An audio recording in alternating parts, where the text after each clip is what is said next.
Bien, haciendo punto y aparte, como reconocimiento necesario y en representación de la Junta de la Fundación, quiero aprovechar la presencia de un histórico promotor y fundador como es Guillermo, de la Escuela Social, para recordar y dedicar este curso a la memoria de Jesús Echeverría, también promotor y fundador de la misma y que dejó en todas las personas que lo conocimos un recuerdo imborrable.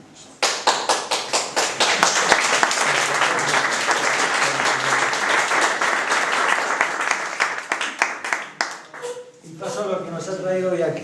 La ponencia a desarrollar tiene por título Trabajo digno para una sociedad decente. No cabe duda de que el tema es un desafío, aunque no sea nuevo, y las pone nuestro necesario y habitual ponente Guillermo Mújica, del que no sé decir nada nuevo que no se haya dicho ya, y solo agradecerle su apoyo y su insustituible ayuda para que la Escuela Social vaya hacia adelante.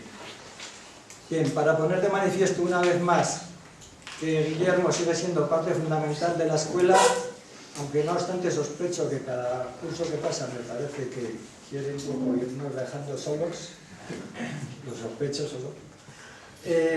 Voy a resumir brevemente cómo se gestó, por ejemplo, el tema que hoy se va a tratar sobre el trabajo. En la Junta sí que vimos la necesidad de tocar el tema y seguro que hubieran surgido algunas ideas por nuestra parte y alguna orientación sobre su posible contenido, pero realmente solo llegamos a concretar el título que entonces habíamos pensado en el mercado de trabajo como condicionante de vida. Así que nos sentimos liberados cuando Guillermo nos dijo que iba a ser el ponente y que lo iba a preparar él.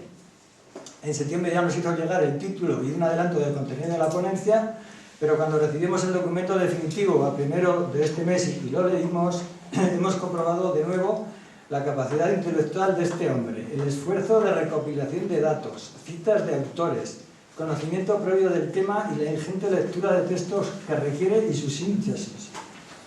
En definitiva, todo lo necesario que conlleva la elaboración de un documento como el que nos ha regalado. Con su contenido, en general, creo es muy difícil el estar en desacuerdo, al menos desde una posición humanista.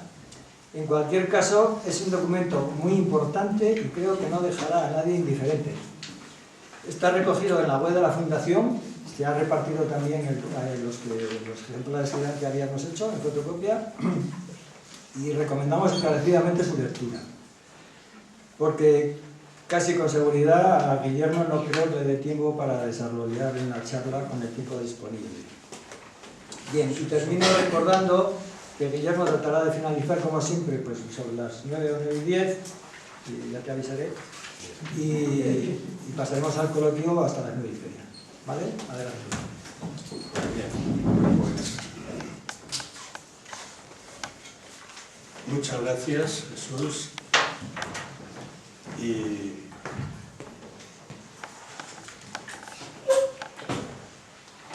os diré lo que una chinita de uno de esos restaurantes chinos le solía decir a mi sobrina y su pareja cuando eran novios, ¿no?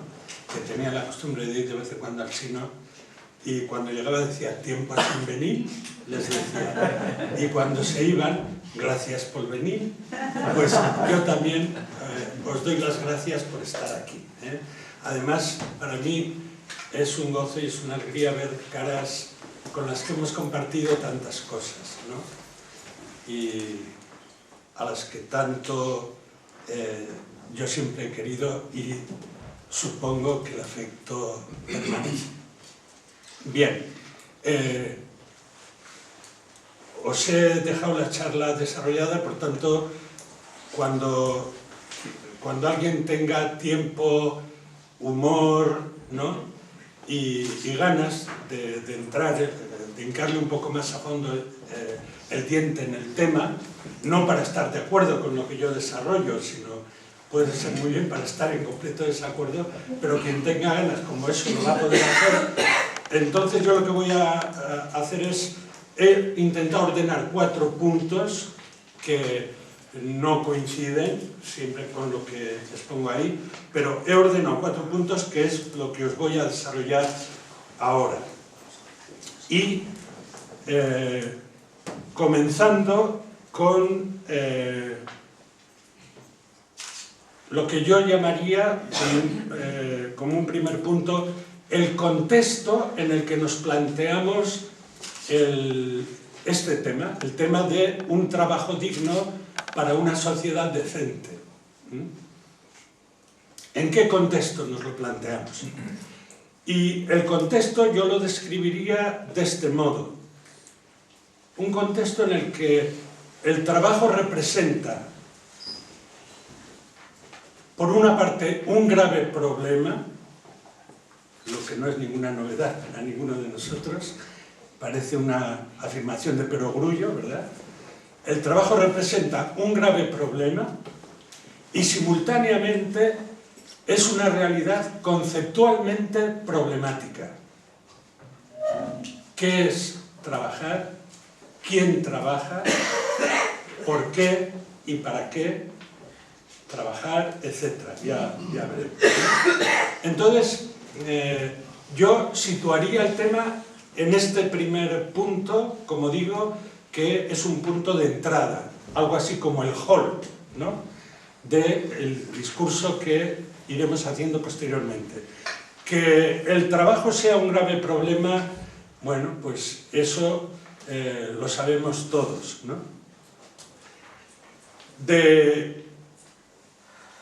El trabajo como centro y eje articulador de la vida individual y social, que es lo que ha sido, el eje que ha vertebrado la vida individual y la vida social, nuestra integración en la sociedad se venía dando a través del trabajo, de lo que se ha venido a llamar la civilización del trabajo, o de otra manera más idónea, con lo que ha sido el sistema dominante dentro de esta civilización del trabajo, la sociedad de pleno empleo, en el mejor de los casos, diríamos en su punto cenit del desarrollo de esta sociedad, de esta civilización del trabajo, la sociedad del pleno empleo, donde, bueno, se consideraba normal un 5% de paro, eso era, a pesar de todo, pleno empleo, lo veíamos así. Pues bien, de ahí hemos pasado a una crisis profunda del mundo del trabajo, una crisis profunda, y una crisis radical, tan radical, os cito varios títulos de libros, ¿no?, que ahí están en mi biblioteca junto con toda otra colección. Yo recuerdo como hace ya en los 80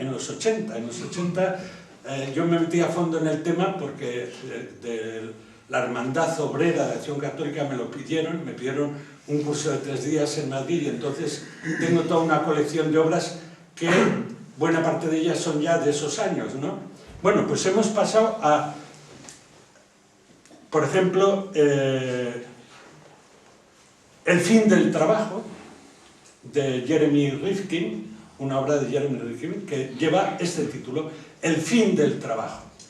Él quiere decir el fin de la civilización del trabajo. De la sociedad de pleno empleo hemos pasado a, yo cito otro título, El trabajo bien escaso. Es el título de todo más que un libro, es un documento, pero de este grosor, de documentación social de Cáritas Española, dedicado al tema del trabajo, ¿no? Y el título es este, El trabajo bien escaso.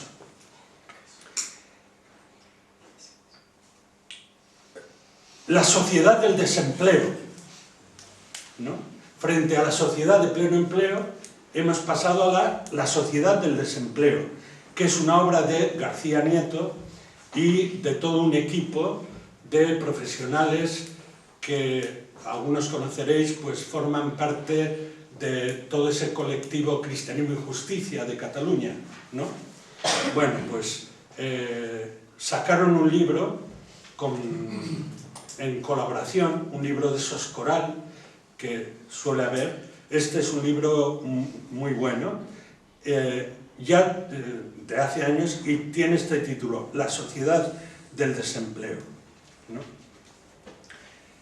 Ya hace tiempo que un gran analista, Joseph Comblaine, hablaba del fin de la civilización del trabajo, ¿no? La civilización del trabajo para él había muerto.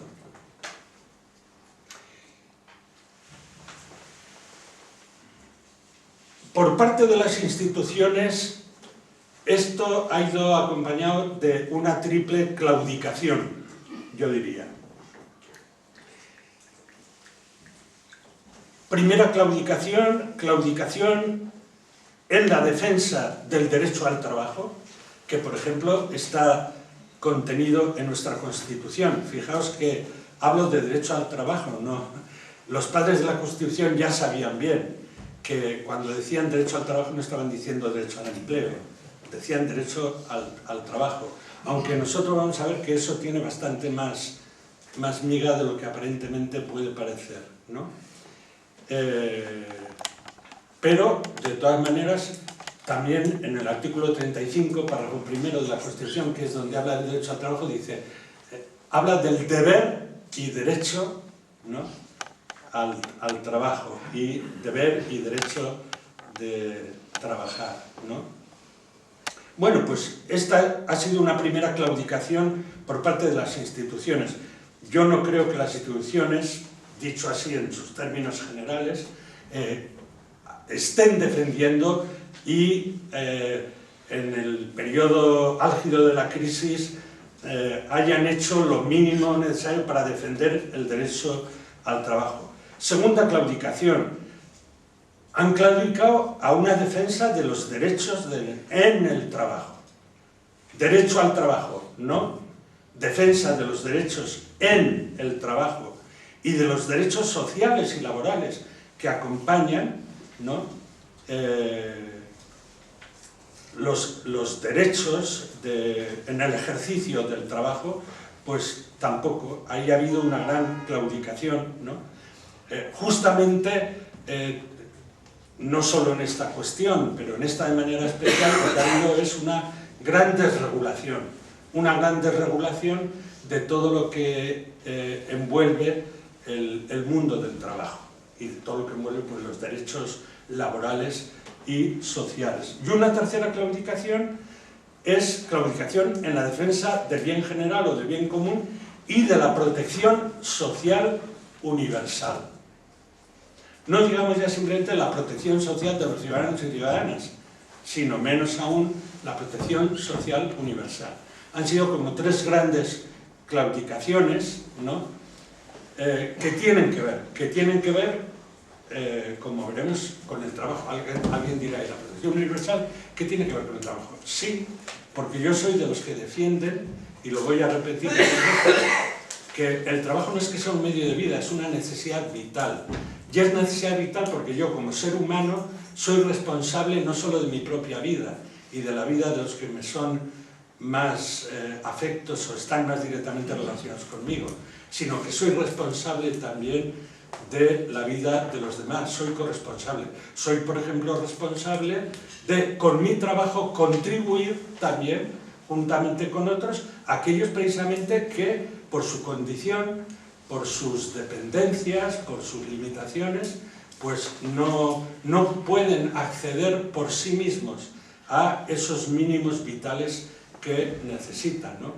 Por eso la protección social es algo que está vinculado a el trabajo, por lo menos el trabajo tal y como yo lo concibo y tal y como yo lo defiendo,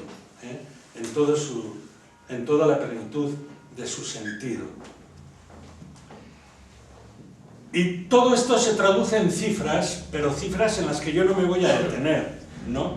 Pues, por ejemplo, en Navarra, en este momento, un 13,5% de parados, 100.000 ciudadanos y ciudadanas navarros que están en riesgo de exclusión social, 30.000 navarros en situación de pobreza severa, etcétera, etcétera, ¿no? No voy a hablar tampoco de toda una serie de palabras que ya son palabras un poco tópicas en torno a lo que está pasando con el trabajo, ¿no? La precariedad, un tercio de los trabajadores en el Estado español son mileuristas, ¿no? Pero bueno, y toda esa serie de situaciones sociales que la falta de trabajo, la precariedad en el trabajo tiene pues todo lo que rodea, ¿no? Por ejemplo, ya sabemos que hoy día tener trabajo no libera de la pobreza, no libera de ser pobre, ni es una garantía ni un seguro que defienda de la posibilidad de exclusión social, y que todo esto y que esta pobreza tiene unos rostros que son fundamentalmente los rostros de jóvenes, rostros de mujer y rostros de inmigrantes. Bueno, pues todas estas cosas rodean lo que yo he llamado el trabajo. El trabajo representa hoy un grave problema social y un grave problema para cantidad de personas. Pero también es una realidad conceptualmente problemática. El trabajo es un concepto al que se le otorgan distintos sentidos. Por decirlo con una expresión que se suele utilizar, es una palabra polisémica, es una palabra que tiene distintas significaciones. ¿Qué entendemos por trabajo? ¿Toda actividad o proceso transformador? ¿Toda actividad y solo la actividad humana? ¿No?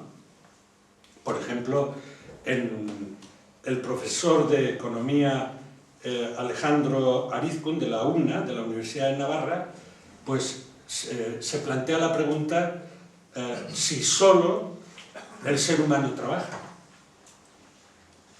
Y la naturaleza, en esos procesos de transformación, ¿no ha habido todo un trabajo de la naturaleza, ¿no? Pues, por ejemplo, para que vegetación, bosques, animales, etcétera, etcétera, se transformen a través de miles y miles de años, ¿no? Por ejemplo, en los carburantes fósiles, ¿no?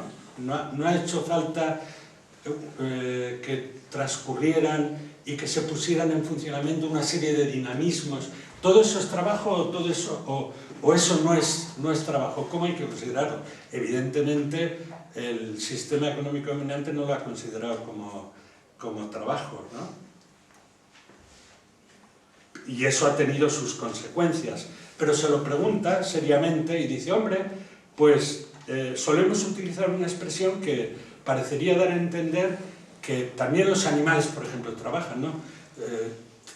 Has estado trabajando más que una mula.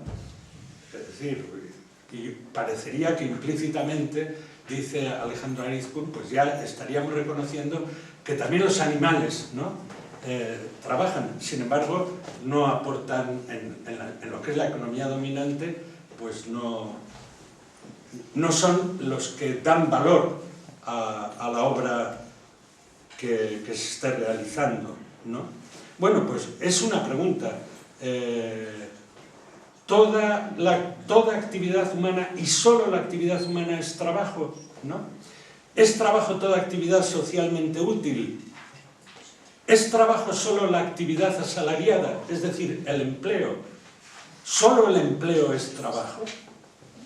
¿No? Veremos al final. Alberto Garzón, por ejemplo, dirá taxativamente algo en lo que estamos de acuerdo mucho. Dice,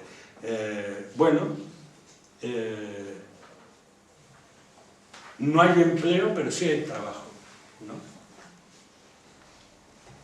Hay una profunda crisis en relación con el empleo, pero eso no significa que falte trabajo. Al contrario, el trabajo abunda y sobreabunda. Nunca ha habido tanto trabajo como ahora. Tanto trabajo como ahora. Entonces, es una realidad problemática. ¿Qué es lo que en última instancia da valor y sentido al trabajo? ¿Qué es lo que en última instancia da valor y sentido al trabajo? Y yo digo que en última instancia lo que da fundamentalmente, y cuando digo fundamentalmente no digo exclusivamente, ¿no? Pero lo que en última instancia lo que da fundamentalmente valor y sentido al trabajo es el sujeto humano que lo realiza. Y que esta condición humana es como digo, es la condición definitiva para dar valor y para dar sentido al trabajo. Por eso a muchos de nosotros nos gusta hablar, siempre que hablamos de trabajo humano. Aunque luego lo humano lo entendamos, como ya señalaré, un poco en su integridad. O sea, en una visión, como les gusta decir hoy a muchos, dentro de una visión, de un marco de visión muy holístico, el marco de visión, ¿no? Muy integral, es decir, que no separe al ser humano de la naturaleza, ni la naturaleza del ser humano, etc., ¿no? Y al ser humano en relación con otros seres humanos, antropología, cosmología, ecología, ética, todo eso tiene mucho que ver con todo esto, con el tema que estamos abordando, ¿no? Y ya de paso lo voy a adelantar. Yo soy una de las personas convencidas de que sin una mediación ético-utópica, lo que se suele llamar, lo que tradicionalmente se decía, y que luego a muchos les daba hasta pudor pronunciar la palabra utopía, la palabra ética les daba menos pudor. Pero bueno, sin una mediación ético-utópica, el problema que estamos viviendo no tiene salida, ¿no? Tiene salida si vamos a una mediación ético-utópica, y a una mediación ético-utópica que sea integralmente humana. Y cuando digo integralmente humana, pues que tenga en cuenta todo lo que es la multiplicidad de dimensiones y la multiplicidad de relaciones de lo humano, multiplicidad de dimensiones y multiplicidad de relaciones de lo humano. Bien, este es un poco el primer punto, un poco atropelladamente y así a trancas y barrancas, pero ya me entendéis por dónde voy, ¿no? El trabajo representa hoy día un problema grave, pero es que además conceptualmente es una realidad problemática. Hay preguntas que se hacen con toda justificación y para las que no hay un consenso, no hemos llegado a un consenso, ¿no? Yo tengo mi opinión sobre algunas cosas, pero yo reconozco que no hay un consenso, ¿no? Por ejemplo, para mí el trabajo es toda actividad socialmente útil y sostenible, ¿no? Para mí el trabajo es eso. ¿Pero hay un consenso en torno a eso? No. Segundo punto. ¿Qué queremos decir con trabajo digno y sociedad decente? Para empezar, este título no lo he puesto yo porque sea un cura y porque sea un teólogo, ¿no? El título lo tomo de lo que es el movimiento obrero. Bien es verdad que del movimiento obrero y popular de tierras lejanas, pero, por ejemplo, todo un conjunto de organizaciones encuadrados dentro de lo que en su momento se denominó plataforma alternativa reunida con ocasión de la reunión del Banco Mundial y del Fondo Monetario Internacional en Lima, no hace mucho, pues reclamaba trabajo digno. En el encuentro de Santa Cruz se hablaba de trabajo digno para una vida decente y también para una sociedad decente. En el encuentro de movimientos populares que hubo en Santa Cruz, coincidiendo también con el viaje del Papa que hizo, ¿no?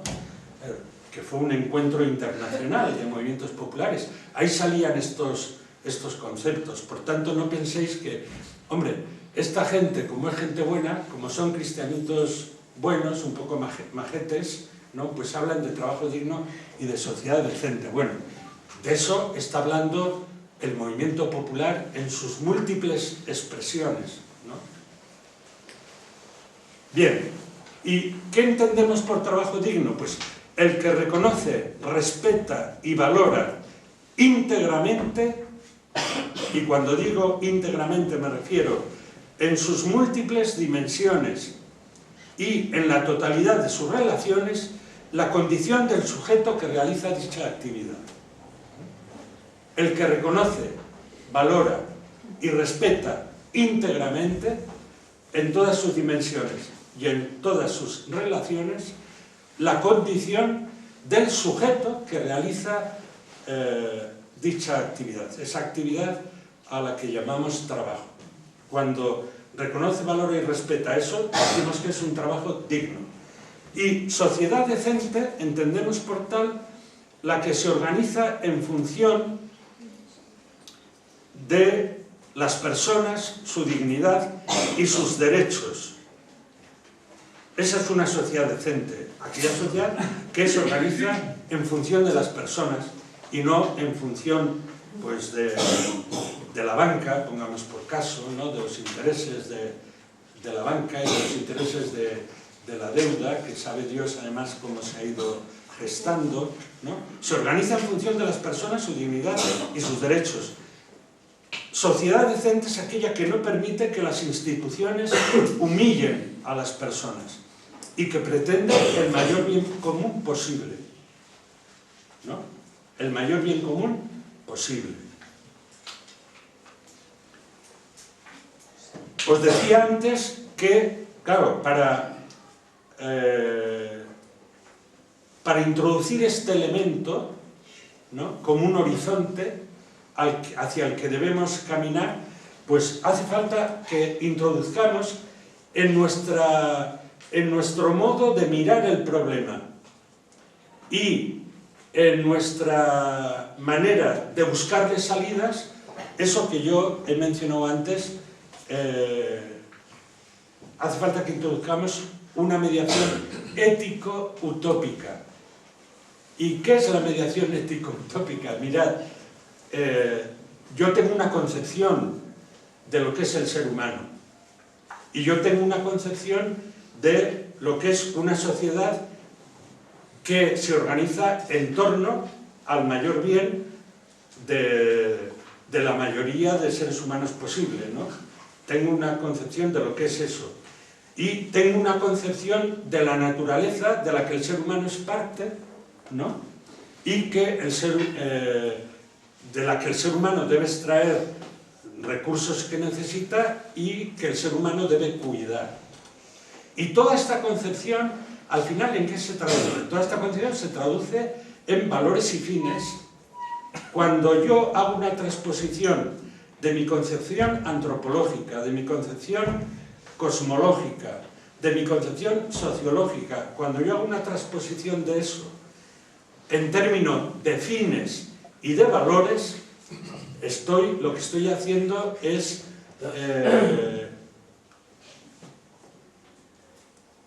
estoy planteando una visión ética y una visión axiológica, estoy planteando una mediación ético-utópica, ¿no? Ético-utópica. Es decir, me planteo unos fines porque yo opto por unos valores y lo que voy a ver es técnicamente qué posibilidades tengo para que esos valores se concreten y se plasmen como valores reales, ¿no? Bien, este es el punto segundo. Vamos al punto tercero. En el punto tercero me gustaría señalar 3 límites y 3 retos que nos plantea la civilización actual del trabajo hoy en crisis. La civilización actual del trabajo hoy en crisis debe superar, pienso yo, entre otros, no digo que sean 3 retos exclusivos, pero debe superar 3 retos, ¿no?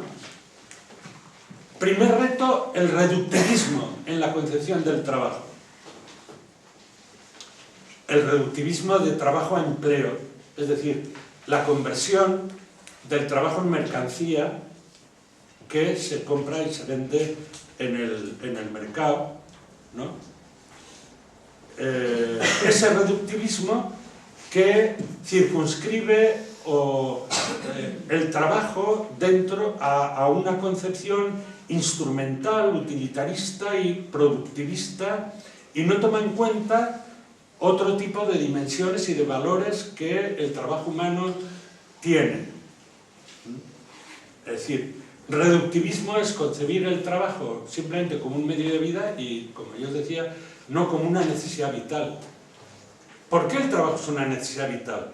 Porque yo necesito desarrollar mis capacidades de todo tipo, ¿no? Porque yo necesito también dar respuesta a necesidades mías, porque yo necesito también contribuir a la sociedad de la que formo parte y sobre todo a la vida de aquellos sectores más débiles. El trabajo es una necesidad vital por estética, el trabajo es una necesidad vital por ética, etc., ¿no? Hay una serie de dimensiones que son dimensiones del humano. Mi vinculación con la naturaleza es una vinculación que también entra dentro de lo que es mi concepción del trabajo. Pues bien, el sistema capitalista, ¿qué es lo que ha hecho? Pues que lo que nos ha presentado es una visión reductivista del trabajo, el trabajo reducido a empleo, ¿no? A empleo. Tú me das fuerza de trabajo, yo te pago, eso es trabajo. Yo suelo poner un ejemplo, ¿no? Bueno, pues supongamos una serie de chavales que tienen la posibilidad de ver una bonita película y entonces saben que a tal hora se va a proyectar la película. Bueno, eso es un ocio agradable e incluso puede ser un ocio activo, pero es ocio, ¿no? Supongamos que hay un voluntario, una persona voluntaria que se encarga de que la proyección, de que la máquina proyectora pues esté siempre bien y tal, y que lo hace voluntariamente. Pues lo primero es una ocupación. Los que están viendo la película están ocupados. Si dura 1 hora van a estar ocupados durante 1 hora, ¿no? Es una ocupación. Lo segundo es un trabajo, una actividad que, por ejemplo, del que proyecta voluntariamente, pero supongamos que en lugar de uno que lo proyecta voluntariamente, pues hay una persona a la que le pagan, le hacen un contrato para que tal día, durante 2 horas, esté vigilando la máquina proyectora. Pues eso es un empleo. Es un empleo a tiempo parcial, un empleo muy precario, pero es empleo, ¿no? El capitalismo ha tendido a reducir el trabajo a empleo, ¿no? Segundo reto que hay que superar, el antropocentrismo exacerbado. La concepción de trabajo capitalista ha sido una concepción excesivamente antropocéntrica. Es decir, por aquello de que lo que da valor al trabajo es el ser humano, claro, si eso lo entendemos de una manera exacerbada, llegamos a convertir la naturaleza en puro objeto de dominio y explotación del ser humano, olvidando la relación de todo con todo, de todos con todos y de todos con todo, ¿no? Y de ese modo se pone en peligro los ciclos regenerativos del planeta,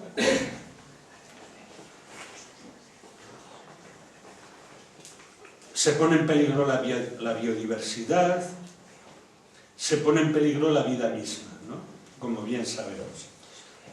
El antropocentrismo ha constituido y sigue constituyendo todavía pues un serio peligro y por tanto es un reto que hemos de superar, ¿no?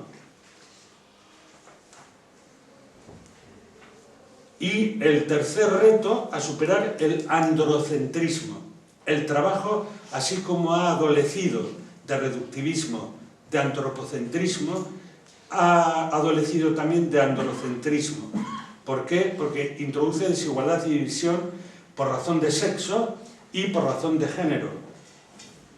La diferencia entre sexo y género, pues ya sabéis cuál es, ¿no? El género es más cultural, ¿no? Tareas, funciones, etcétera, que una cultura determinada pues atribuye a un sexo o a otro sexo, ¿no? Bueno, pues en cuanto al trabajo, el androcentrismo ha introducido una tremenda división y una tremenda desigualdad. En primer lugar, porque toda una serie de tareas no las ha considerado como trabajo, tareas reproductivas, de cuidado del hogar, y otro tipo de cuidado, ¿no? Atención al hogar y cuidados, por ejemplo, a ancianos, dependientes, etcétera, ¿no? O cuidados pues, en situaciones de enfermedad, etcétera. No los ha tomado en consideración y, por otra parte, el trabajo de la mujer ha estado mucho peor considerado. Los datos eran de estos días, ¿no?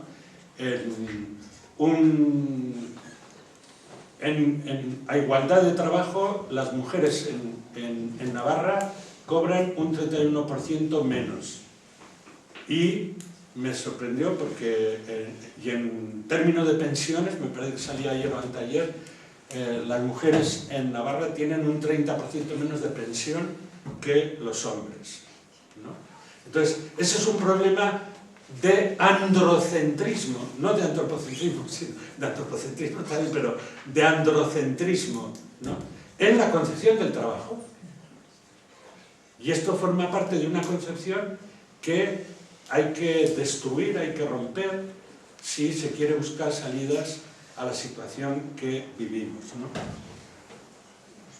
Y no solo hemos de superar estos retos, sino también hemos de afrontar tres límites. El tecnológico, el trabajo se encuentra con tres límites. ¿Por qué hablamos de fin? Rifkin dirá fin del trabajo, en realidad quiere decir, y dice, si alguien tiene humor y se mete con el libro de Rifkin, que es bastante grueso, bueno, se está refiriendo al fin de la civilización del trabajo. ¿Por qué? Pues porque uno de los límites es el límite tecnológico, sobre todo el de la tercera revolución industrial, ¿no? La primera, que fue en torno al carbón y al hierro, la segunda al petróleo y la electricidad, y la primera en torno, ha sido la revolución del conocimiento, sobre todo a través de la información y la comunicación, ¿no? Pues bien, el trabajo tiene un límite tecnológico. No se trata solo de la automatización de los procesos productivos, ¿no? Se calcula que por cada nuevo trabajo que crea la automatización se destruyen 4. El cálculo, yo no soy muy entendido en estas cuestiones, como podéis comprender, sino que me fío de cálculos que otros dan, ¿no? Que se destruyen 4 puestos de trabajo por cada puesto nuevo de trabajo que las nuevas tecnologías crean, ¿no? Sino una de las cosas realmente significativas de este límite tecnológico es la gran inversión de valores que supone. Porque, por ejemplo, dentro de esta tercera revolución industrial, por ejemplo, es que vender y consumir es mucho más importante que producir.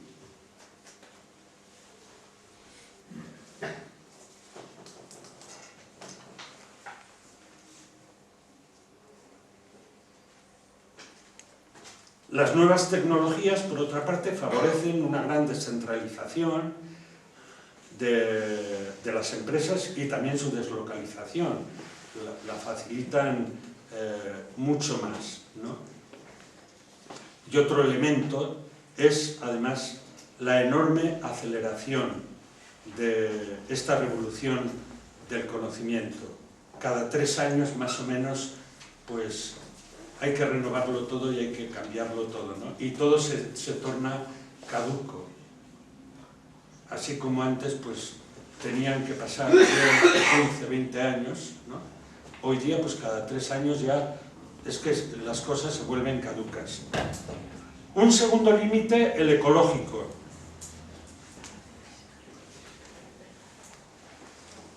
Respecto al límite ecológico, bueno, ya se ha hablado otras veces, es claro que el sistema productivo actual es insostenible, ¿no? Universalizándolo, pues necesitaríamos, pues, no sé si bastarían con 2 planetas como el que tenemos, ¿no? Haría falta más, probablemente, si se universalizara. La huella ecológica, agotamiento de recursos, calentamiento global, etc. Hay un límite ecológico. El sistema actual no tiene horizonte de futuro. ¿Por qué? Porque el planeta no lo soporta, así de simple, porque no lo soporta. Y el tercer límite es el límite ecológico, o económico, propiciado por la globalización neoliberal de hegemonía financiero-especulativa, porque la globalización actual tiene como una de sus características que tiene su hegemonía económico, su hegemonía financiero-especulativa, ¿no? Voy a tratar de decirlo de una manera muy simple para que se pueda entender muy bien. ¿Por qué hay un límite económico? Al sistema actual, a lo que es la concepción actual del trabajo, ¿eh? Y si esa concepción actual y la puesta en práctica correspondiente de esa concepción, si tiene futuro o no tiene futuro. ¿Por qué digo que hay un límite económico? Dentro de este sistema que justamente para las crisis que vienen ya desde los 70, pues ya diseñó todo el proceso de globalización que estamos viviendo y, por cierto, diseñó algo de lo que yo alguna vez ya he hecho referencia aquí y que felizmente me doy cuenta que últimamente son cada vez más los que poco a poco ya van hundiendo las raíces de la crisis actual, sobre todo de la crisis política actual, ya van no solo poniéndola en los años 80, sino también en los años 70, ¿no? Luego, si queréis, ya me explicaré un poco más sobre esto. Pero bueno, vamos al límite económico. ¿Por qué digo esto? Porque el ser humano necesita del trabajo para vivir, ¿no? ¿Por qué? Porque el trabajo es una necesidad vital. El ser humano necesita del trabajo para vivir. Pero el capital no necesita del trabajo humano para crecer. Hoy el capital crece sin necesidad del trabajo humano, ¿no?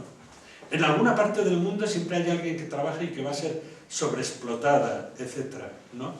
Pero en el sistema en el que vivimos nosotros, ¿no?, que se dice, no, es que hay que crecer, es que no se van a crear puestos de trabajo si no se cree.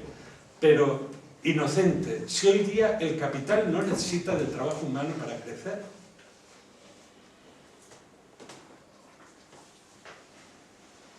¿O pensáis que todo el beneficio, por ejemplo, de la Volkswagen, y fijaos, ¿no?, fijaos la honorable, ¿no?, la que pensábamos tan honorabilísima empresa, pero pensáis que todos los beneficios de la Volkswagen venían de la venta de lo que sus fábricas producían?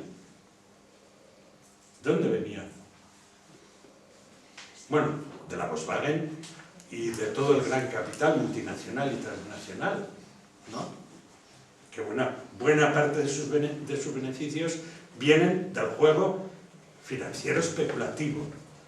Hoy día el capital no necesita del trabajo humano para crecer,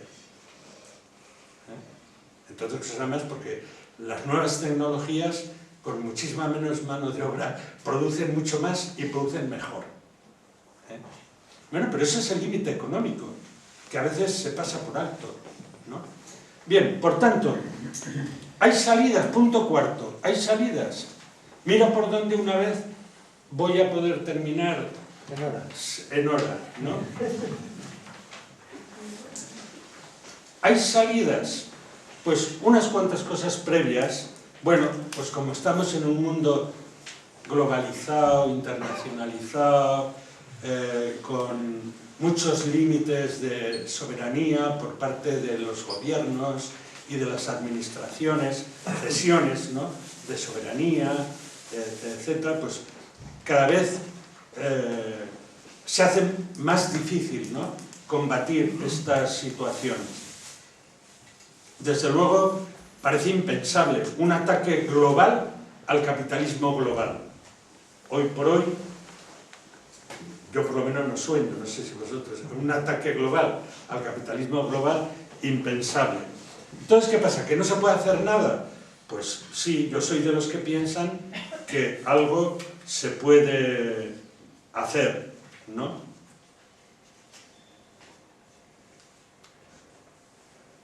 Ahora bien, habrá que hacerlo, y lo repito, yo antes os he hablado de la mediación ético-utópica, ahora lo voy a decir de otra manera, con más humanismo y más democracia. Lo repito, digo esto porque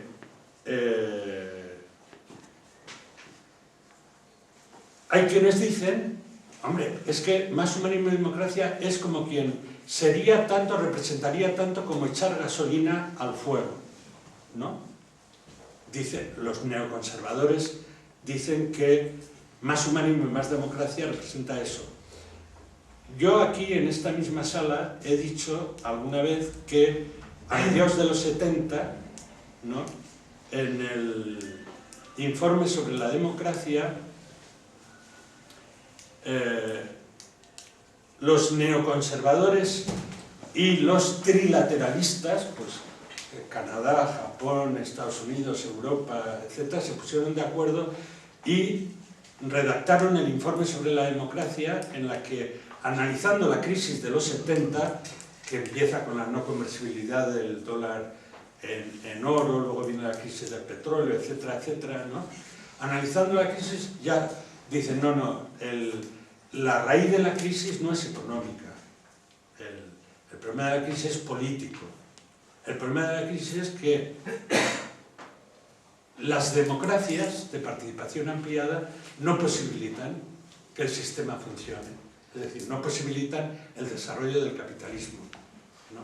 Y entonces ya diseñan democracias más concentradas, ¿no?, con los ámbitos de toma de decisiones pues más limitados, más concentrados, ¿no?, democracias más autoritarias, que en el fondo es a donde hemos ido llegando todos, ¿no? Y con la globalización pues hemos ido viendo que muy bien, pues todo mucha democracia, hemos votado a Europa, pero Europa, que es el caballo de Troya del neoliberalismo, para mí.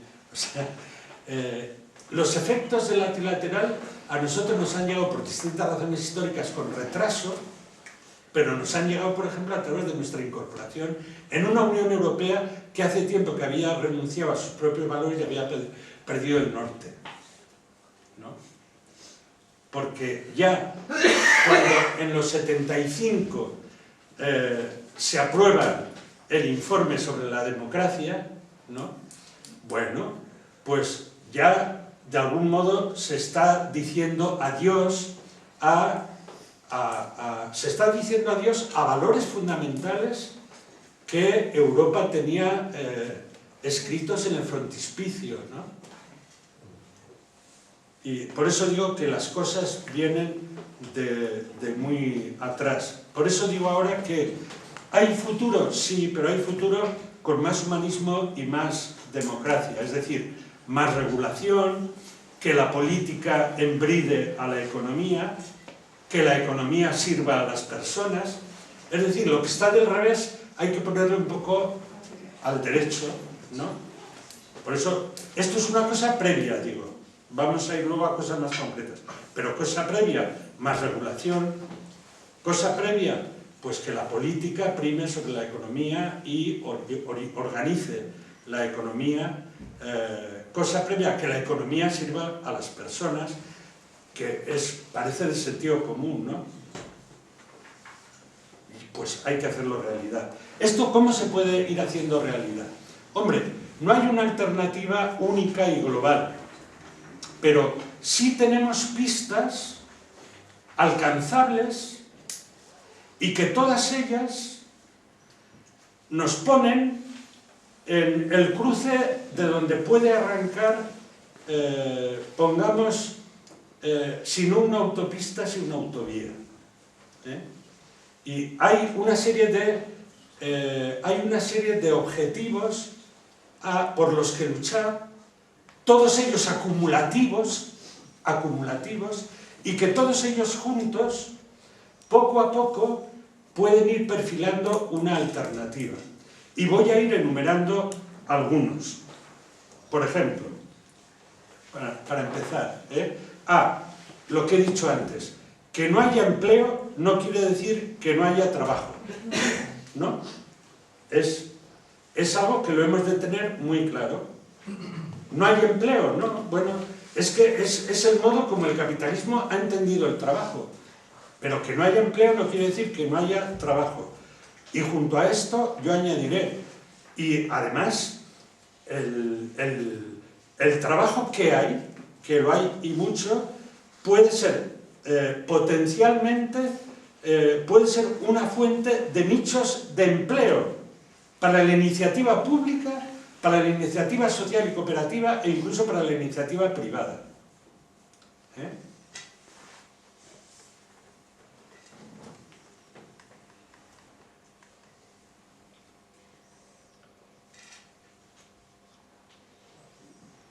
Hombre, yo me acuerdo el otro día hablando en un encuentro de amigos, hablaban, por ejemplo, cuando nació Loberena,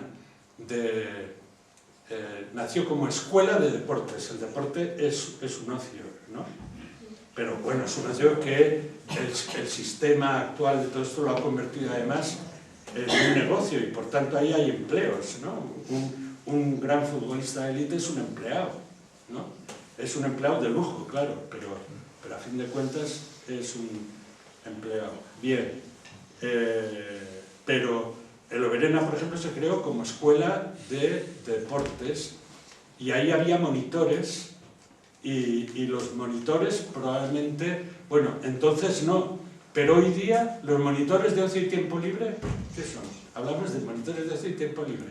Bueno, pues los monitores de ocio y tiempo libre cobran por el trabajo que desempeñan, ¿no? Y son monitores de ocio y tiempo libre. ¿El ocio puede ser trabajo? Sí. Sí, claro que puede ser trabajo. Como otras muchas cosas, evidentemente, ¿no? Monitoras de yoga. ¿Quién me hablaba hace un rato que va a empezar o que tiene que ir al grupo de yoga para no sé qué cosas, ¿no? Pues hay sus monitores y monitores y tantas cosas. Es decir, que el trabajo puede ser fuente y nicho para la creación de empleos.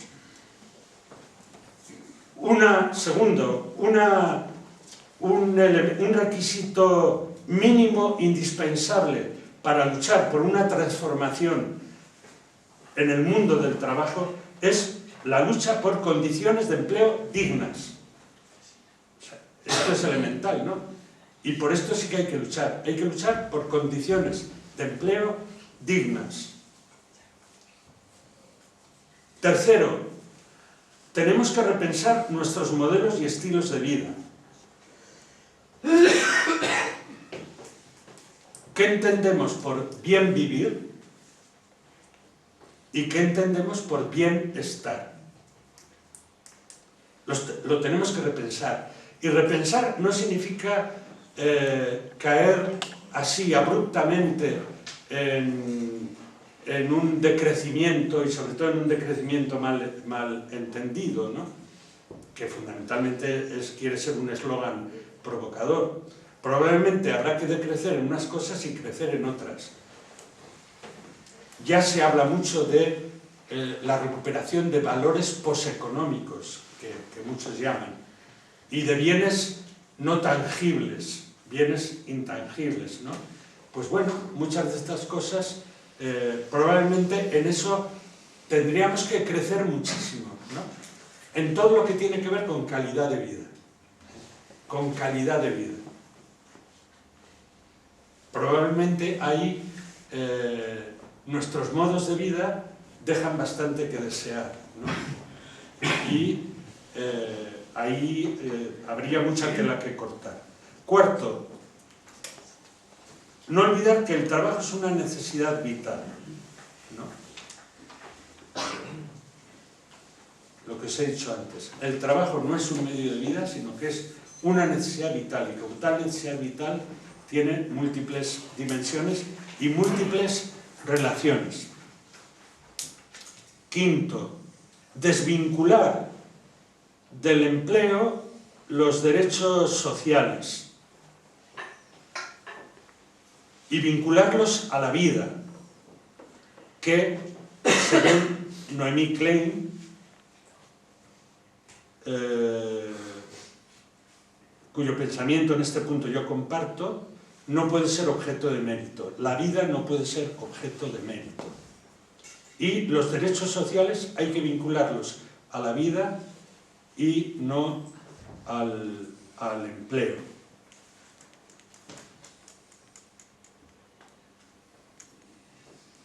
Y no al trabajo, si queréis, lo voy a decir mejor. Vincularlos a la vida y no al trabajo. No vincularlos al trabajo no significa que yo no deba trabajar, es decir, como ser vivo en sociedad, yo necesito unos mínimos y tengo derecho a unos mínimos. Ahora, como ser humano en sociedad, yo tengo el deber de colaborar para el bien del conjunto. Yo tengo el deber de trabajar. En ese sentido, yo estoy con el artículo 35 de la Constitución Española, que habla del deber de trabajar, ¿no? Pero por eso, pero no necesariamente yo lo tengo que vincular, como no hagas esto, yo no te doy esto otro, ¿me entiendes? Es desvincular los derechos sociales del empleo, por supuesto, y del trabajo también, pero al mismo tiempo yo creo que las autoridades y las administraciones deben exigir un trabajo a todos los que pueden trabajar, porque aunque solo fuera por el hecho de que como ser humano tiene que contribuir de algún modo al bien de todos. Eso es inherente a lo que es mi concepción del trabajo humano. Sexto, me parece que es, pues, bueno, reparto del trabajo y del empleo. Hay que repartir el trabajo. Antes hemos hablado de androcentrismo, pues habrá que empezar por repartir todas esas tareas y repartir el empleo. Reparto del trabajo y del empleo.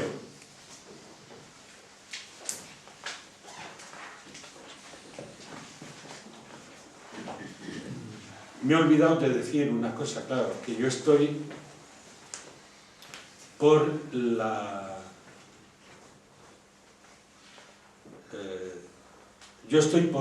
una renta,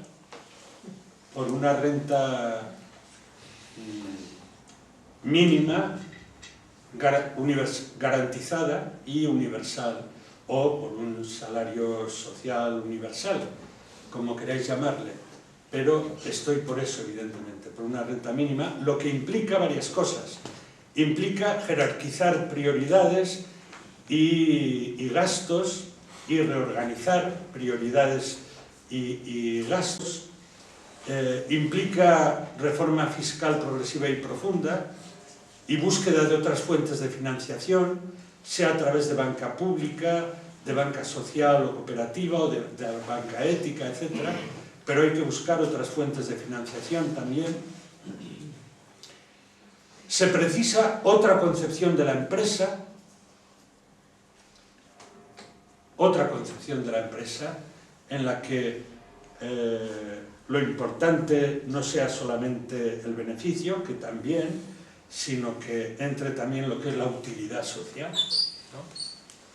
La utilidad social, yo antes os decía que para mí está bajo toda actividad humana socialmente útil, ¿no? Que es trabajo. Pues bueno, que la utilidad social de la empresa se tenga también en cuenta, ¿no? Daos cuenta el paso que esto supone. Yo ya sé que esto supone mucho, pero es que estamos en algo que es criminal. Krugman decía, no hace mucho, en un artículo suyo en el suplemento dominical en El País, ¿no? Krugman decía que hoy día a muchos empresarios, con tal de obtener beneficios, no les importa que la gente muera, y que muera por efecto de sus propias empresas y sus propios negocios, ¿no? Decía, hoy día no les importa que la gente muera, voy a terminar ya, y eso no se puede aceptar, evidentemente eso no se puede aceptar. Pero ¿por qué eso no se puede aceptar? No hay que tener ningún rubor en decir que la empresa está para buscar y propiciar una utilidad social también. No digo que no vaya a buscar ni pueda buscar beneficios, ¿no? Y voy a terminar con una cosa que quería haberla dicho al principio y me he olvidado, ¿no? Josep Ramoneda, filósofo, escritor, periodista, promotor y director de empresas de revistas como La Maleta, es una revista que la podéis encontrar muy interesante, tertuliano de la realidad cotidiana en la cadena SER. Josep Ramoneda decía, ¿no? Para mí se está refiriendo al trabajo como problema o a los problemas actuales en torno al trabajo. Para mí este es uno de los temas capitales que pone en crisis al sistema actual. Este sistema se cae por el eje y no se legitima si no logra que el trabajo garantice a las personas las mínimas condiciones para una vida digna, ¿no? Dice, es decir, que esta sociedad no se legitima, por tanto es una sociedad indecente. Y yo lo comparto al 100%, este pensamiento, ¿no? Bueno, y pues ya está. Esto es todo lo que tenía.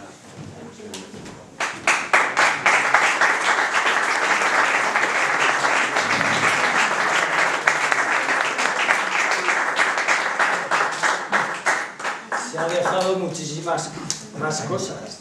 Por eso yo insisto, no sé si le he dicho al principio, que merece la pena leer completo el documento y rumiarlo, porque la verdad es que no tiene desperdicio. Bien.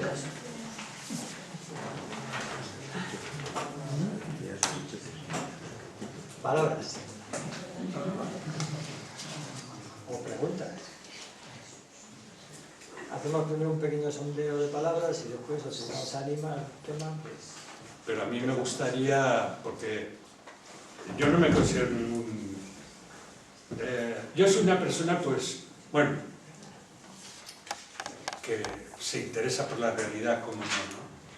Yo no vivo en Marte, sino que vivo aquí. Entonces, a mí me importa todo lo que pasa, ¿no? Incluso, bueno, como ya me conocéis, incluso como cura, mis problemas no son los que la gente se puede imaginar de no sé qué teología por ahí. Mis problemas son los problemas de la gente normal y corriente, de la gente de la calle. Esos problemas son mis grandes problemas teológicos y mis grandes retos teológicos. Por tanto, a mí la realidad me importa mucho, ¿no? Y por eso me preocupo, reflexiono, estudio, escucho, oigo, pero yo no soy ningún entendido en estas cosas, como podéis suponer. Por tanto, a mí me gustaría que cuando planteéis cosas, o sea, vuestros desacuerdos sí me los podéis plantear a mí, pero dudas, preguntas, etcétera, que sea un diálogo entre todos, ¿no? que quien a una pregunta crea que puede iluminarlo y darle una respuesta, aunque sea parcial, que levante la mano y que la dé, ¿no? Pues entonces opiniones también. Bueno. Pues yo estoy de acuerdo prácticamente en toda la cosa. Lo mío sería una aportación. Y entonces, habiendo entes que se financian al 0%, ¿cómo vamos a convencer al Banco Central Europeo para que dé créditos para hacer precisamente esos trabajos, esas cosas que a lo mejor pueden rendir un 1, un 2%, un 3%? ¿Cómo vamos a convencer si se está viendo claramente, desde la política desde luego, pero se está viendo claramente que a los que les han metido dinero ha sido a las grandes multinacionales al 0%, a los grandes bancos al 0%, y endeudándonos con unos 40 o 50 mil millones todos los años, pues para... Entonces, claro, yo veo que sí, que desde la política, desde una política seria y comprometida pues con la sociedad, se podría hacer algo, pero no lo veo. Y entonces, simplemente eso, ¿no? O sea, es que la financiación es tan... A mí no me extrañaría que dentro de poco surgiera una banca pública en Navarra, y que volviera, de la manera que sea y con el nombre que sea, que volviera algo parecido a lo que fue la CAN en otros tiempos. No me sorprendería nada. Y por otra parte, a otra escala, pero felizmente la banca aérea ya empieza, ¿no? Una cosa que empezó ahí hace años, que yo ya hasta tenía olvidadas lo poco que metía y ya no sabía ni dónde lo había puesto, tuve que andar rebuscando papeles a ver si los había tirado o no, ¿no? Pues y bueno, y ahí está, felizmente, por eso yo hablaba de que hay que buscar otras fuentes de financiación. No, eso está muy bien, porque si tenemos en cuenta que tenemos 1 billón de deuda pública y que el conjunto de la sociedad española puede tener 4 billones en depósitos, más o menos, pues estaría bien que había nuevos bancos que quiero decir que fueran más cívicos, ¿no? Más, porque dinero puede haber. Mariano. Sí, bueno, Guillermo, te he entendido un poco de que la sociedad de pleno empleo, que no de trabajo, pero de pleno empleo, aquella que había en el 5% hasta el 8%, hablamos de este tipo de cosas, ha pasado a ser, y solo hemos vivido, al trabajo en bien escaso. Yo, un tanto que pregunta, yo creo y considero que efectivamente esa situación y esa sociedad del trabajo con bien escaso, mejor dicho, del empleo con bien escaso, viene para quedarse e instalarse tal cual. Creo que es así, y desde esa perspectiva creo, y estoy muy de acuerdo, en que habrá que hacer esa mediación utópica, digamos, éticas y ética, en la búsqueda del bien común, con más humanismo, con más democracia, y que la dificultad yo lo encuentro en el consenso para trabajar precisamente todo eso. Es decir, porque consignas y esas alternativas que tú planteabas las ha habido, las sigue habiendo, pero no hay manera ni de ponerse de acuerdo ni que esas configuradas alternativas, esas propuestas cojan fuego, ¿no? Yo creo que inclusive han bajado unos años atrás. Yo recuerdo Jesús, compañero del Sancho, cuando teníamos esa sociedad de casi pleno empleo, pues lo hablábamos con elementos, por ejemplo, de trabajar menos para trabajar todos, que lo que estamos hablando es el trabajo, del reparto y del empleo. Hemos hablado aquí también como consignas, cantidad de una vez, como la renta o inclusión, como se le quiera llamar, como aspecto universal. Yo creo que todo esto está perdiendo menos fuerza, pero que también. Y evidentemente, pues está hablando de la perspectiva de lo ecológico, y esto, el tema de decir, oye, de crecimiento, es decir, lo que decías, crecimiento en unas cosas y habrá que crecer en otras, y incentivar efectivamente todo lo que es en relación al trabajo, la iniciativa social, crear puestos por ahí, etc. Claro, yo veo que el mundo va por otro lado. Creo que desde la perspectiva de los agentes sociales van por el camino de siempre, y que inclusive, si nos fijamos un poquito, me venía a la cabeza, ¿no? Yo no sé qué te parecerá a ti, pero me venía a la cabeza que ante estas elecciones generales, pues, no hay nada rompedor en esta línea, aunque solo sea para crear debate. Lo que aparece más bien es decir, voy a volver esta reforma laboral que nos ha hecho todavía trozos, nos has puesto en una situación peor, vamos a dejarla a poder ser como estaba antes, ¿no? Con lo cual, no seguimos avanzando. No sé cómo lo verás tú.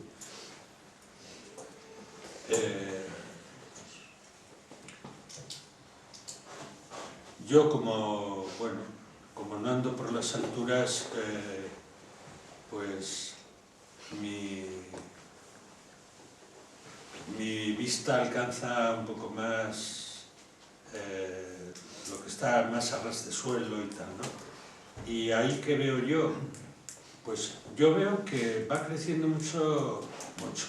Cuando digo mucho, todo es relativo, no soy ingenuo, ¿no? Pero yo creo que las posibilidades, vamos a tener que pasar tiempo. Tú me habrás oído muchas veces decir a mí que yo creo en un futuro imperfecto, ¿no? O sea, el futuro en el que yo sueño, y doy gracias a Dios por ello, es un futuro imperfecto. Porque soñar por un futuro perfecto, hay Dios de quien lo sueñe, ¿no? Porque eso puede llevar a los mayores desastres. Yo sueño por un futuro imperfecto. Yo ya sé lo que es la condición humana, no porque vea a los demás, sino porque me veo a mí mismo, ¿no? Por tanto, sueño con un futuro imperfecto. Pero, y sé que los procesos son costosos y largos, pero yo creo que a nivel local es donde hay que dar la batalla. La batalla hay que darlo a los niveles locales. Yo por eso decía, porque al final tú te das cuenta que, no sé cómo decirlo para no herir a nadie y que nadie, pero al final las instancias políticas, pues siempre, el poder, yo lo digo con una palabra que puede sonar un poco clerical, pero el poder tiene sus propias apetencias y sus propias concupiscencias. Esta es la palabra clerical, ¿no? Y eso es verdad también hoy, ¿eh? Y es verdad para Izquierda Esquerra, y es verdad para Geroabay, y es verdad pues para Podemos, y es verdad o no. O me vais a decir a mí que no, ¿no? Porque ya nos conocemos, ¿eh? Y también me conocéis a mí, y yo no es que pretenda situarme en el aire, yo soy consciente de dónde estoy situado ideológicamente, ¿no? Pero entonces, yo creo que tenemos una tarea a nivel de base muy grande que hacer. Ahí hay posibilidades y ahí hay mucha receptividad. ¿Por qué? Porque la gente está, digámoslo una vez, muy jodida. Hay mucha gente que lo ha pasado muy mal. Y hay gente que sigue teniendo, a la que todavía no se le han hecho piedra las entrañas, y pues se da cuenta de que las cosas tienen que cambiar. Y además, sobre todo, hay algo que es evidente, ¿no? Que es que el sistema no tiene salida, tú lo has dicho, ¿no? Tú dices, la sociedad del desempleo o del empleo como bien escaso ha venido para quedarse. Efectivamente, pero eso suena muy bien, hasta suena muy bonito, ¿no? Ha venido para quedarse. Pero eso significa que la sociedad del trabajo entendido como empleo ha llegado a su fin, que es lo que dice Jeremy Rifkin, ¿no? Ha llegado a su fin. La civilización del trabajo, entendida en esos términos, ¿no? En los términos en que los entendió el capitalismo, ha llegado a su fin por toda una serie de razones. Por razones técnicas, por razones ecológicas y por razones económicas, ¿no? Es decir, el capitalismo ha llegado a un punto de desarrollo en que tiene que palparse la ropa.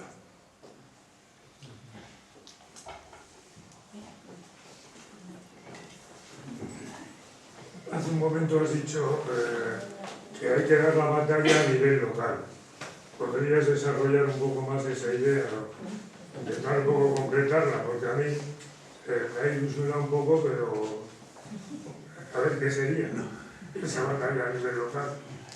A nivel local, quiero decir, bueno, a nivel municipal ya se ven cosas más o menos interesantes, ¿no? Algunas, pero hay luchas que van, por ejemplo, yo os he citado antes, pues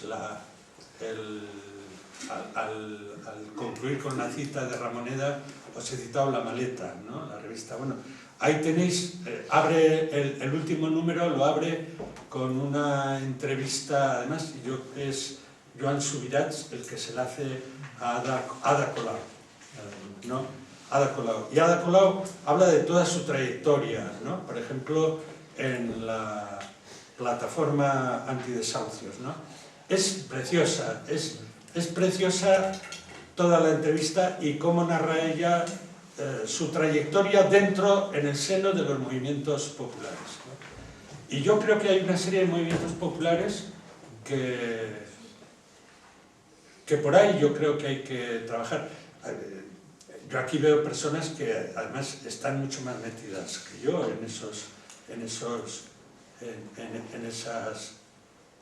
esas luchas, ¿no?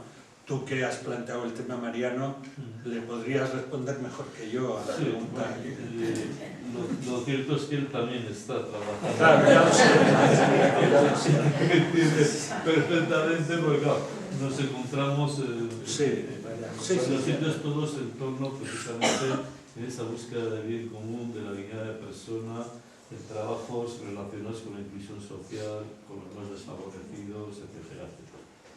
Aparte de echar una mano en todos los lados, plataformas afectadas por hipoteca, tanto para Juanjo como Perico, vamos, y otra gente que está aquí, ¿eh? Y bueno, pues se nos va la vida y hasta inclusive con...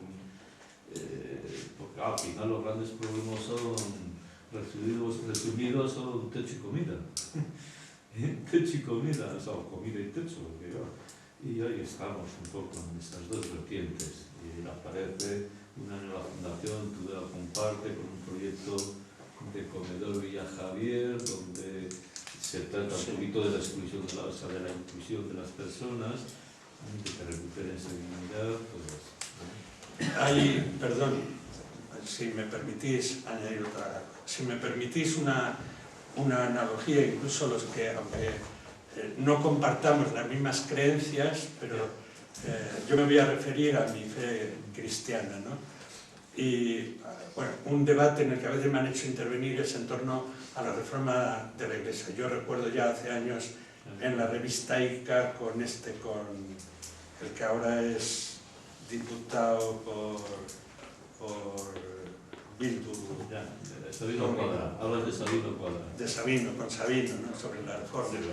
Y el otro, bueno, y en otra revista también, Gal de Bilbao, también el otro día, pues, bueno, hace un tiempecito me plantearon y el otro día vi que había aparecido el número, ¿no? Y bueno, es el tema, claro, la reforma de la Iglesia.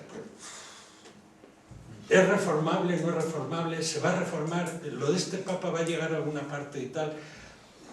Bueno, yo no voy a entrar ahora en eso, pero yo me hago otra pregunta y me la he hecho siempre, y quienes me conocéis además lo sabéis, me la he hecho siempre respecto a la sociedad. Yo no sé, todo futuro es incierto, ¿no? Todo futuro es incierto. Pero lo que sí sé es que hoy por hoy hay que luchar y si uno tiene que dejar la vida, pues tiene que dejarla por transformar lo que tenemos delante. ¿Eso va a ir a alguna parte? Pues yo no sé si va a ir a alguna parte, pero el que no voy a ninguna parte soy yo si no hago nada, ¿no? Entonces, Apoyo que no sé por qué, pero me viene a la cabeza Perdón, te tomo nota, pero es que hay uno antes. Ay, perdone. Lizar, Bueno, yo solo vengo un poco por aquí, porque entre otras cosas tengo la percepción siempre, las pocas veces que vengo, es que tengo la sensación que esto empieza cuando se acaba, digo, en el debate, en la discusión, en la es que tenemos el polémica, horario en el calentón de las limitado. ganas, ¿no? Pues eso te digo. Entonces yo, según ibas hablando, he tomado notas de 5 o 6 cosas, que las voy a enumerar muy rápidamente.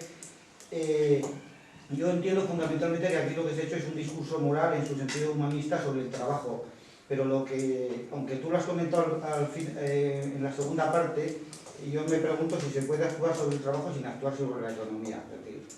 Es decir, yo creo que eso debería tener un contenido importante.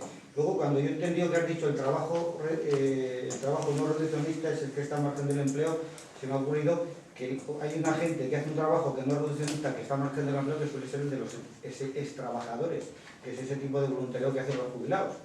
Pero que cuando el trabajo está sujeto a un salario y como una necesidad de vivir, seguramente está condenado en gran medida nuestra sociedad a ser reduccionista. No sé cómo lo ves. Luego, tal como ha evolucionado esto, aunque estás hablando de la tercera revolución, yo creo que en el fondo estamos en el siglo XIX, que volver a leer a Zola tiene bastante, nos da unas pautas de entender esta sociedad a dónde hemos llegado, ¿no?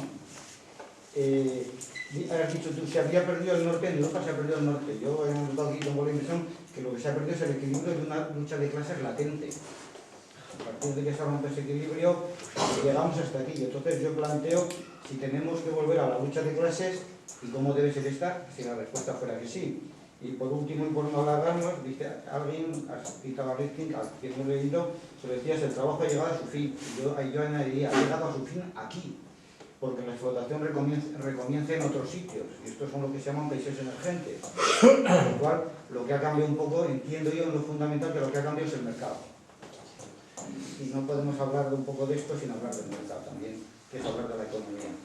Antes de que le contestes, por el tiempo. Es que han sido tantas cosas. No, pero vaya, puedes lanzarla.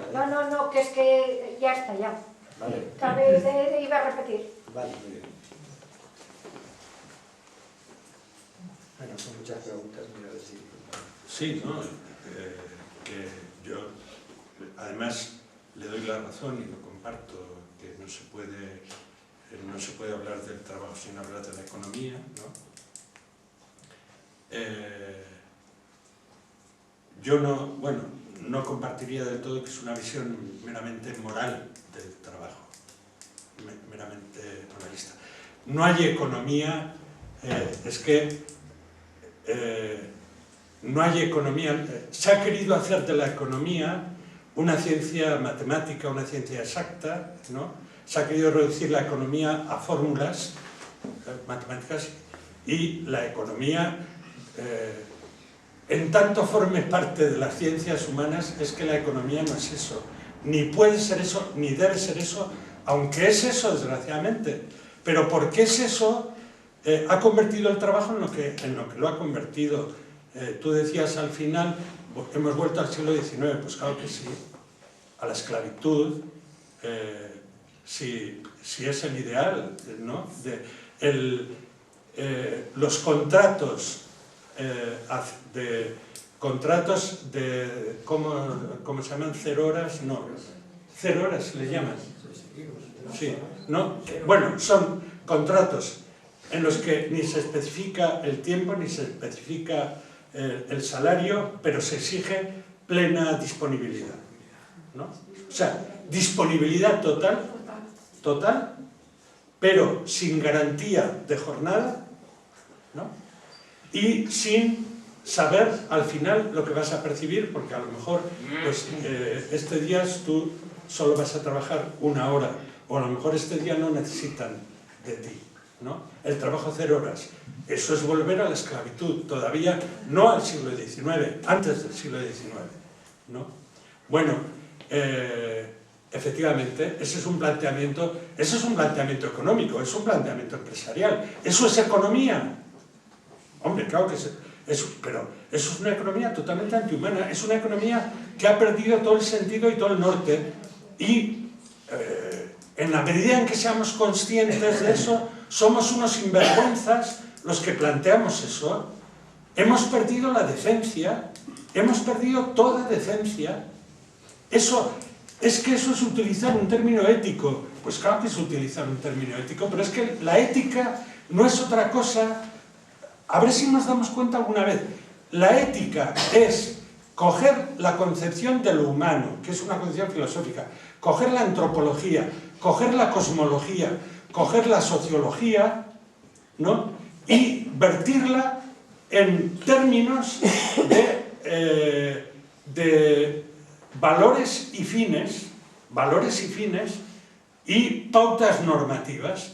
La ética es eso, valores, fines y pautas normativas. Eso es la ética, un sistema de valores y pautas normativas de comportamiento. Claro que hay éticas y hay éticas, ¿no? Pero esa diferencia está en cómo yo concibo al ser humano, en cómo yo concibo la naturaleza, en cómo yo concibo las relaciones humanas, ¿no? ¿Y eso tiene que ver con la economía? Claro que tiene que ver con la economía. Lo que pasa es que hay economías y economías, ¿no? Hay economías y economías, y hay sociologías y sociologías, y hay políticas y políticas, claro está, ¿no? Hombre, ¿por qué la trilateral no sabía de economía? Claro que sabía de economía. ¿Y por qué dicen en el informe sobre la democracia que el problema no está en la economía, sino que está en la política, en relación a la crisis de los 70? Porque sabe que más democracia es peor para el desarrollo del sistema capitalista. Lo sabe, y por eso, como lo sabe, dice, se precisa menos democracia. Y los que reclaman más democracia, lo único que están haciendo es echar gasolina al fuego. Lo dicen ellos, ¿no? Por tanto, el tema yo ya sé que es complejo, ¿no? Pero que el fondo del problema está ahí. El fondo del problema está ahí. ¿Cómo podemos salir?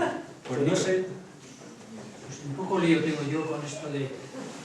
líos tendremos todos, ¿no? Pero eso de que trabajo, empleo, muerto en esa línea, o sea, existencialmente para mí no ha muerto. Es que a lo mejor como idea loable o deseo una idea utópica, ético-utópica y eso, bien, pero existencialmente, si estamos tan domesticados al sistema que hoy oímos frases, por lo menos tiene empleo, y hoy el triunfar es estar domesticados al empleo, sí, al empleo, ¿no? Y entonces, claro, con todo esto me quedo yo que esto es un desideratum muy... pero que estamos existencialmente viviendo una realidad muy difícil en este sentido de cara a este documento. Detrás del... por lo que me ha dicho Juanjo, en la parte final del documento ese donde está la charla, el desarrollo de la charla mía, tenéis una entrevista que le hicieron a Paco Porcar justamente porque vino al Foro Gogoa en Pamplona a desarrollar el tema este, ¿no? De un trabajo digno para una sociedad decente. Es que yo es en el... a ver, que están mirando lo que hemos repartido hoy de su ponencia. Pero estaba en el material que se suele preparar. Perdón. O sea, está en el número 2, que es antes de la... o sea, hoy por ejemplo hemos preparado material para la ponencia del mes que viene. Vamos a adelantar a la gente, por si quiere releerla, que buscamos por ahí y o nos pasan para que las puedan leer por lo que está en tengo algún número de la web. De todas maneras, tanto el material del taller como el documento está en la página web. Se repartió en la última, es lo que hablas tú aquí. Tienes alguno que quedan 3 o 4 todavía del otro día. Por eso digo que no miren en la que hemos repartido hoy, que es la ponencia final. Simplemente, pero pues... Te decía que de todas maneras, tanto el material del taller como la charla, el documento de la charla de hoy está en la página web de Acción, o sea, de Fundación accionsolidaria.es, por si alguno no hace. Y ya damos por terminado porque se nos ha echado encima la hora. Daros las gracias por vuestra asistencia. Recordaros que el próximo día 15 de diciembre hay una nueva ponencia con el título El drama migratorio entre el derecho, el egoísmo y las medias verdades, y las pondrá Milagros Rubio. Y para lo que ha podido llegar tarde, repito que mañana la charla sobre el agua se ha suspendido para que nadie acuda y se encuentre con